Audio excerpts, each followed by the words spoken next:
So it is the ratio of V max to V minimum is called standing wave, voltage standing wave ratio. Generally, VSWR should vary from 1 to infinity, and we can write VSWR in terms of reflection coefficient 1 plus rho by 1 minus rho.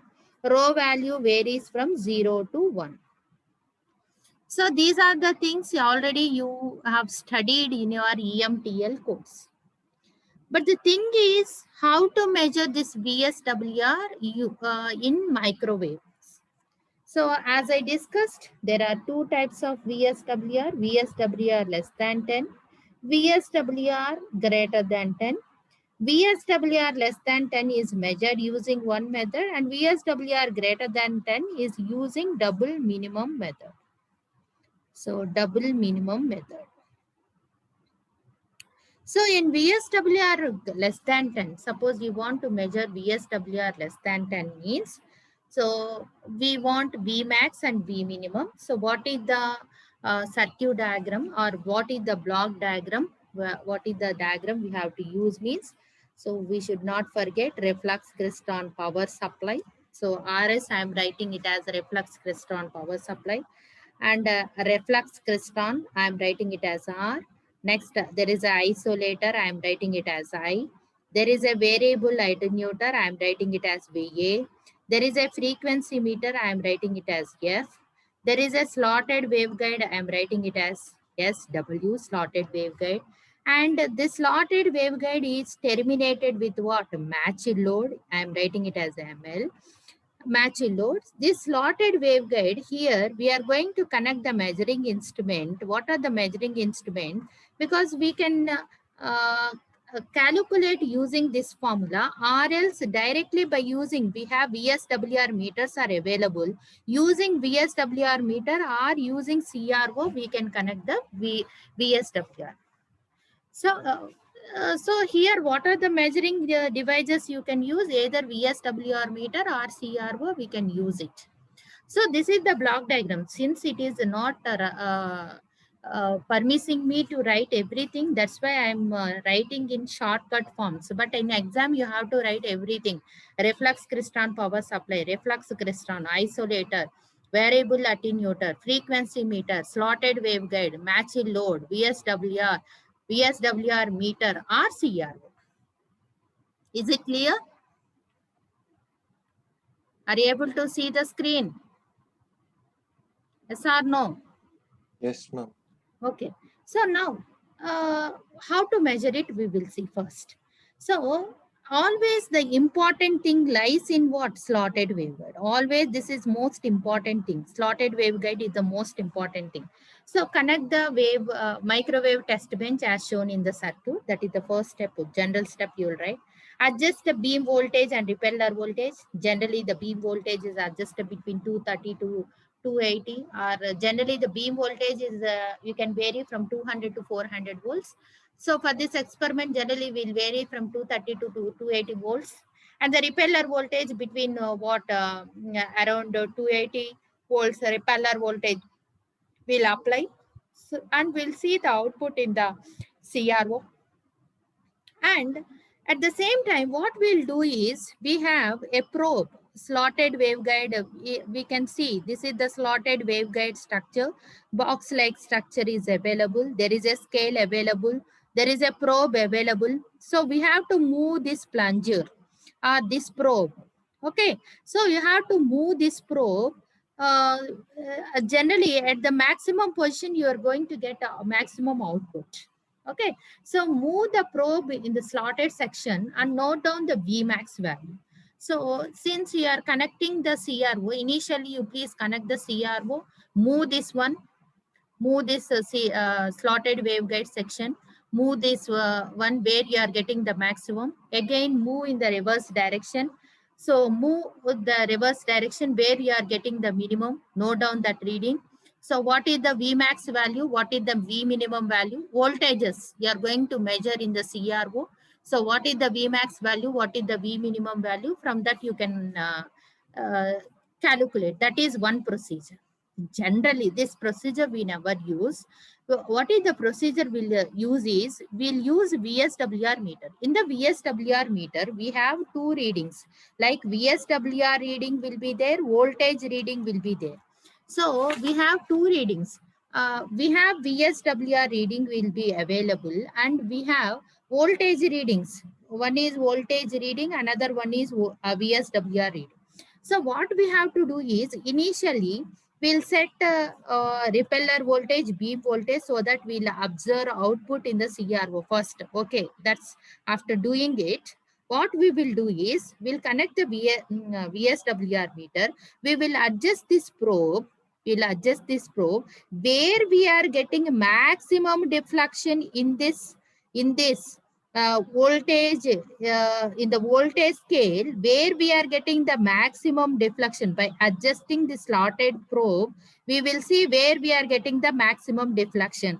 So the maximum full scale deflection, where we are getting, what is the maximum full scale deflection volt value, we will see. Let us consider the full scale deflection. You are getting 20 millivolts. This is the full scale deflection. By adjusting this probe, you are getting full scale deflection is equal to 20 volts. Now vary this one, adjust this one. What is the minimum voltage you are getting? Suppose, but what is the minimum voltage you are getting at this position is 2 millivolts. So what is VSWR? VSWR is nothing but 20 by 2. Likewise, you are going to get. So that is one procedure to calculate the VSWR. Or else, generally, what is the procedure in labs we are going to follow is, keep the probe at maximum position. That means here, keep the probe of this slotted waveguide at maximum position. And VSWR meter, when you observe VSWR meter, so there are 30 dB knob, 40 dB knob positions are there. So you have to keep 30 to 40 dB position and adjust your probe position, and adjust your probe position, so that what is your VSWR reading is, VSWR reading is 1. As I told, what is the ideal value of VSWR is, VSWR is 1. First adjust that one, keep it like that. Now adjust your probe position. Probe means this one, slotted waveguide position, in such a manner where you are getting the minimum value. Straight away in VSWR meter, you are going to get the VSWR meter. So this is another procedure used to calculate the VSWR. So you can use various methods. I told 3 methods. You can calculate VSWR using 3 methods. CRO you can use. What is the maximum voltage? What is the minimum voltage? For all these things, what is the heart of these things? For all these things, you have to adjust it. When you are entering into the microwave labs, be careful. First, see what is the first point you have to see is microwave test bench setup. In that, what is the most important is slotted waveguide. In that, the plunger is very, very important. You have to vary the plunger. Whenever you are varying the plunger, you have to see whether the output is varying or not. Whether the readings in the VSWR meter varies or not. You have to, you should be very keen about that point. Okay, so whenever you are varying that plunger, definitely the output varies. At what position you are getting the minimum voltage, that voltage you have to note down. So this is the procedure. This is a normal procedure. This procedure is used to calculate low VSWR. But when the VSWR value is very high, so what is the procedure we'll follow is double minima method. So in double minima method, what we are going to do is, first we are going to calculate by adjusting the slotted waveguide probe. We will find out what is the minimum. Why it is called double minima means, by adjusting the slotted waveguide probe, we will find out what is the minimum what we will call is minimum power. At what what is the minimum power? Generally, instead of this VSWR meter, we are going to connect the power meter. We have in your lab, you please try to observe these points carefully. What are the measuring instruments generally we'll use in microwave lab? We'll use CROs to measure some parameters. We'll use VSWR meters. We'll use power meters. So first, the entire setup is as it is, just to connect the power meter. So adjust the plunger of this slotted waveguide where you are getting the minimum power. That position you have to calculate first. So that position you have to calculate. Now, suppose at this position you are getting, this is the vernier calipers on the slotted waveguide. At this position you are getting the minimum power. Now, go to right or left. Go to right first. Where you are getting double of this power. Suppose here you are getting 2 milliwatt. Double of that means 4 milliwatt you are getting at this position. So note down that position value. What is this distance? What is this position? Note down that D1. Now, this is the reference position. From the reference, go to the left now. Note down this position. What is this position? Where the power becomes double of that. So what is the double of that? Here it becomes 4 milliwatts. Note down that position, D2. Now, what is the formula is used to calculate VSWR? VSWR is equal to lambda G by pi into D1 minus D2. I repeat, I'll write somewhere because it's not legible here. So what is VSWR in double minimum method is VSWR is equal to lambda G by pi into D1 minus D2. This is the formula is used. What is lambda G? Guided wavelength. What is lambda G? How to calculate lambda G, Amma? Lambda G is equal to, we have formulas. What is lambda G? Lambda naught by 1 minus square root of 1 minus square root of 1 minus lambda naught by lambda C whole square. So that is the formula we know. In unit 1 we are doing. So how to find out D1 and D2? Like this. So what is the setup? This is the entire setup. This setup doesn't change. Same setup we are going to use. Instead of VSWR meter or CRO, what we are going to use? We are going to use a power meter. So reflex crystal power supply doesn't change. Reflex crystal doesn't change. Isolator doesn't change. Variable attenuator doesn't change. Frequency meter doesn't change. Slotted waveguide doesn't change. What is the measuring instrument here we are going to use? We are going to use here the power meter. So we should adjust the probe or plunger of the slotted waveguide where we are getting the minimum power. So that is the reference position. From the reference position, go towards left and right. Find out where the power is doubled towards the left and right hand side. So that distance, name it as D1 and D2. Use this formula to calculate VSWR. This method is called a double minimum method. This method is called a double minimum method. Generally, this method is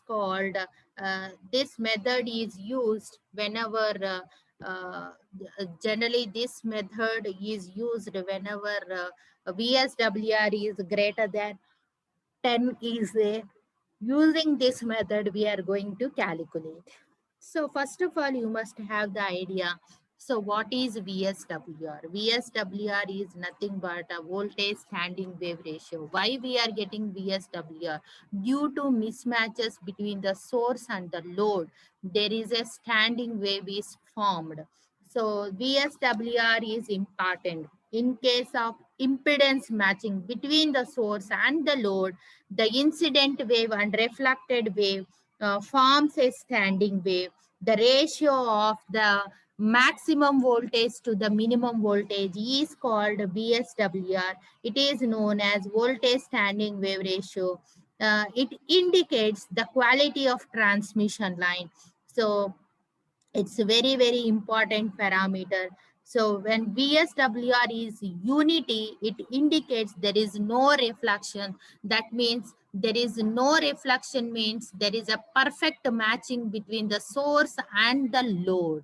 That is the meaning of VSWR is 1. So there are two methods to calculate VSWR. One is normal method. So another one is double minima method. In normal method, we'll keep VSWR meter. Normally, we'll keep VSWR meter. In that VSWR meter, there is a voltage reading is there. So adjust the plunger by adjusting the probe or plunger of the what slotted waveguide. The full scale deflection voltage is noted. Now by adjusting properly, the minimum voltage is noted. The ratio of Vmax by V minimum will give us VSWR. So for various loads, we can calculate, because it is when there is a mismatch between the load and source, you are getting the water reflections. So for a perfect matched one, you are not going to get any VSWR match. So whenever you are doing this experiment, you have to vary the load for different loads. Keep different load for shorted load. Shorted means make RL is equal to 0. Shorted load for different loads, you have to try this experiment, not for a single load. Like unlike other experiment, not for a single load. For different loads, you have to do this experiment. Okay, are you getting? So this is the procedure generally we'll follow to calculate VSWR. But whatever we discussed today, we discussed the three parameters. One is attenuator measurement, frequency measurement, and VSWR measurement. These experiments you have to do in your lab, then only you will understand. I'm telling every time, I'm telling you have to adjust the plunger or the probe of the slotted waveguide. Vary the probe of the slotted guide. How to vary that one? Once you do that experiment, then you will get the confidence. What are the things, how they'll vary? Yes, this is the position. When I'm varying this, definitely this parameter varies. This depend on this. So when I'm changing the load, this parameter varies. Like that, you will have the idea. If I'm telling orally means, it will definitely, that impact is very, very less. Okay, so you please, when you are coming, no, you at that time, you please see that you try to do these, at least these experiments, these three experiments, then it will be useful for you. Okay, you ask your faculty, because it is there in your syllabus also. Frequency measurement, attenuation measurement, and whatever we discussed, VSWR measurement, you please try to do these experiments, then you'll have the better exposure how to write these things. Any doubts? Any doubts, Amma? I'm telling something, I'm completing the Yeah, syllabus. ma'am. Huh? What about you? Are you able to follow? We are about to finish 4.5 units. How far you are able to follow? That's most important. Finishing is not a important thing, but how far you are able to follow, that is most important thing, is that one. Okay. So now we are going to see another very, very important, that is power measurement. How to measure the power. So the power can be measured. The power can be measured. Yeah.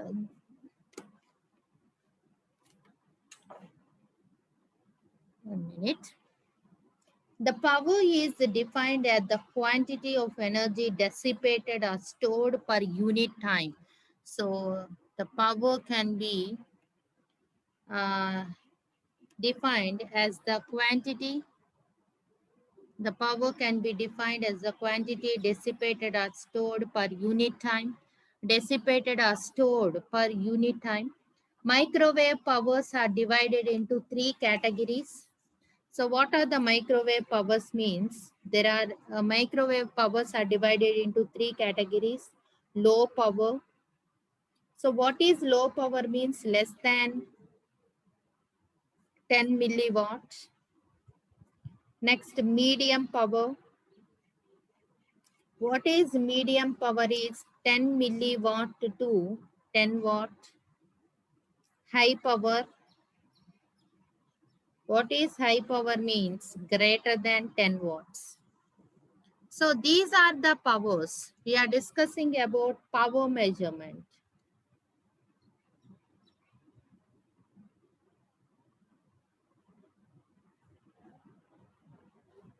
Okay. So power is nothing but it is the quantity energy dissipated or stored per unit time is nothing but power. So in microwave, there are three types of power. It may be low power, it may be medium power, it may be high power. What is low power? Less than 10 watt, 10 milliwatt, not watt. 10 milliwatt is called low power. Medium power means 10 milliwatt to 10 watt. High power means greater than 10 watt is called what? High power. So we have what? Various techniques to measure these things. So the power can be uh, detected, or the power can be measured using different devices like bolometers. The power can be measured or detected using at microwave frequency. We are talking not at conventional or at ordinary frequencies. At high frequencies we are talking. So using bolometer or thermocoupler or microwave crystals.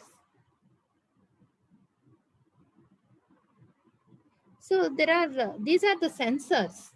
So the power can at microwave frequencies can be detected by these sensors like a bolometer, thermocouplers, or microwave crystals. So what is bolometer? Generally bolometers are used to detect the power. Bolometers are used to detect the power. Their operation depends upon what thermal principles generally. So what is the principle is when the microwave power falls on the bolometer or the surface of the bolometer, when the microwave power falls on the surface of the bolometer, it gets converted into heats. It gets microwave power is converted into heat. Heat means its temperature what increases. Whenever its temperature increases, its resistance what varies. So this varying resistance, its impedance varies, and whenever its impedance is varying in terms, it is going to influence the power observation, power observed. In terms, it is going to vary the power observed. So the power observed is proportional to resistance. Power observed is proportional to resistance. If more power is observed means more resistance is there, more power is observed. Okay. Barrett's, Barretters, B-A-R-R-E, B-A-R-R-E-T-T-E-R-S. These are having positive temperature coefficients. All of you learned about the thermistors, sensistors in your EDC course, because in EDC course you have studied about biasing. In the biasing, we are using thermistors and sensistors. That is one technique of stabilization techniques. In the stabilization techniques, you might study about thermistors and sensistors. Here, barometers, what is the purpose of barometers means these are having positive temperature quotient, positive resistive quotient. These are having positive resistive quotient. That means with the temperature, what happens? Its resistance what increases. But whereas thermistors, we are talking about thermistors. What is thermistors? Having negative resistance coefficient. Whose resistance falls with what? Negative resistance coefficient means whose resistance falls with what? Temperature. Whose resistance falls with what? Temperature. So thermocouplers are thermocouplers. Thermistors or thermocouplers are used in these bolometers. Thermocouplers are also used as power detectors. The voltage across thermocouplers changes with the difference in temperature at the junctions. I think thermocouplers, thermocouplers, this is one category. These are also used, these are also can be used in bolometers. So thermocouplers, there are two types of conductors are used. When the heat is applied at the junction here, the voltage varies. So that's what thermocouplers are also used as a power detectors. The voltage across the thermocoupler changes with the difference in temperature at the junction. The voltage is proportional to power. That's what in the 8th class or 7th class you might studied about all these things. What is thermistor? What is transistor? What are thermocouplers? And similarly, we have microwave crystals. Microwave crystal sensors are also available. Microwave sensors, or else we can call it as microwave crystals, is nothing but rectifiers which are basically non-linear. The rectified output is proportional to the power. So we never use this one, but generally these bolometers, thermocouplers, barometers, thermistors are used at microwave frequencies. So bolometers are generally used. So bolometers use thermistors. So what happens means bolometers are placed, are mounted inside a waveguide. When a bolometer is placed inside a waveguide, this is a waveguide. Let us consider this is a rectangular waveguide. So a bolometer is placed like this. Whenever a bolometer is placed, the resistance is what? Varied. Some power is observed by the bolometer, and whenever the power is observed, it converts. What is the purpose of bolometer? I told it converts. When a microwave power falls on the surface of the bolometer, it converts the microwave power into heat. In turn, it changes its temperature. In turn, it changes its resistance. The change in the resistance is proportional to the microwave power. Like that, we are going to measure the power. So, when the microwave signal falls on this, what we are calling bolometer, what happens? The heat is generated. The heat, whenever the heat is dissipated, or else we can call the heat is dissipated, its temperature changes, its resistance is changing, and resistance is changing, the temperature is changing. The temperature resistance change is proportional to the what? Power observed, or microwave power. Like that, we are going to measure the power.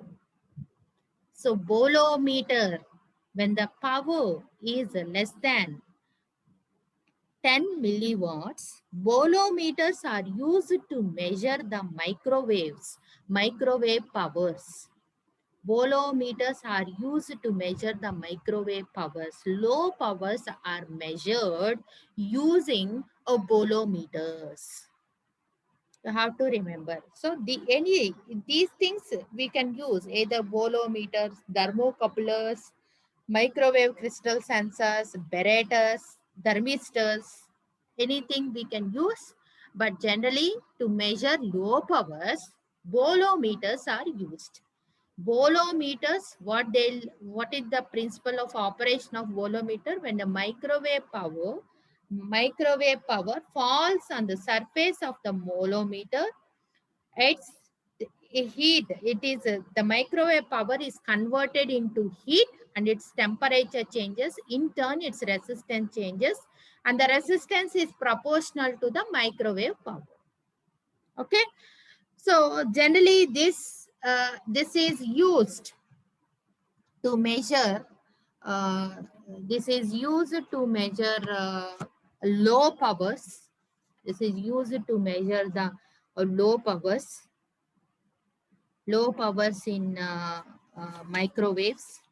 And another thing we are going to use, but the question is where I have to keep the bolometer. As I told, in the waveguide we have to keep the bolometer. What is the setup used to measure the microwave power means reflux crystron power supply as it is, reflux crystron as it is, isolator as it is, variable attenuator as it is, frequency meter as it is, waveguide coupler, waveguide to coaxial coupler, and bolometer. I'll show you one, this one. Wait a minute. We have less than 3 minutes. Please rejoin once again. I want to show one PDF.